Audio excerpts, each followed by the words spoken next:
On dit que l'on n'oublie jamais son premier amour. En effet, je m'en souviendrai toujours car il m'a donné une leçon que je vais garder ancrée pour toujours. Je m'appelle Hélène et j'avais 15 ans à l'époque. Écoute mon histoire.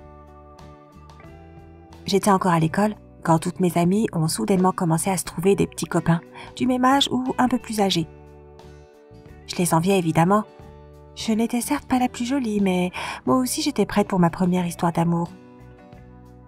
J'étais la seule encore célibataire et je me sentais vraiment mal à l'aise quand on sortait tout ensemble en compagnie de leurs amoureux. Mais un jour, mes prières ont été entendues. Je suis allée au centre commercial et alors que je me baladais, un gars est venu me voir pour me demander mon numéro. On a bavardé un petit moment, il était très attirant et semblait être une personne plutôt intéressante. Quand je suis rentrée chez moi, il m'a envoyé un message et on a commencé à discuter. On a parlé presque toute la nuit. Et à 9h, quand il a été l'heure d'aller à l'école, j'ai compris que j'étais amoureuse. Nous avions décidé de nous retrouver après les cours devant un café. Quand je l'ai revu, j'ai senti mon cœur battre la chamade et j'avais des difficultés à respirer. Mon amoureux s'appelait Joe et avait 19 ans. C'était plutôt excitant qu'il soit bien plus âgé et que son attention se soit portée sur moi. En buvant mon café, je ne pouvais pas le quitter des yeux. Et il semblait très intéressé par ma vie. Il posait beaucoup de questions. Il a pris ma main et j'ai ressenti de l'électricité dans mes doigts. À la fin de notre rendez-vous, oui, c'était un vrai rendez-vous. Il m'a embrassée. Purée, j'étais la fille la plus heureuse de l'univers. J'ai fait un selfie avec lui pour avoir une preuve matérielle que tout cela n'était pas un rêve. Le lendemain, je n'ai pas pu garder ça pour moi.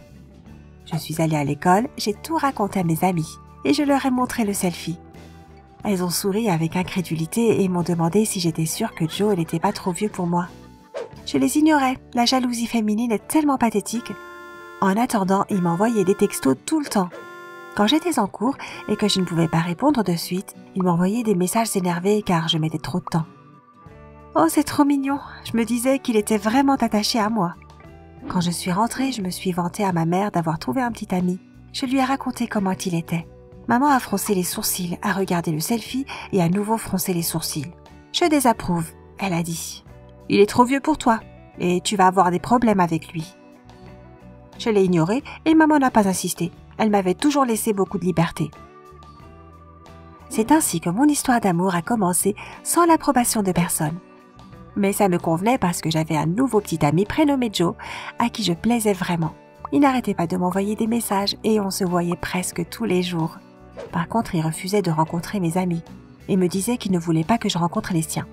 J'ai accepté car je trouvais que garder notre relation en partie secrète était très romantique. Parfois, il devenait un peu trop pressant avec moi. Hormis le fait que j'étais censée répondre à ses messages immédiatement, il m'obligeait toujours à le voir quand lui le voulait, même si ça ne me convenait pas. Cela arrivait assez souvent et cela commençait à me rendre un peu nerveuse. Je n'aimais pas non plus la façon dont parfois, quand il me ramenait chez moi le soir, il devenait un peu trop tactile à mon goût. J'étais tellement amoureuse que j'acceptais même si ça me mettait mal à l'aise. Mais je l'aimais tellement, il était tellement beau et intelligent. C'était vraiment le meilleur petit ami. Mais un jour, j'ai ouvert les yeux. On devait se retrouver à 18h près du centre commercial, mais je suis arrivée en avance. J'ai vu Joe discuter avec d'autres gars. J'étais trop heureuse qu'il ait enfin décidé de me présenter à ses amis et que je devienne enfin sa petite amie officielle.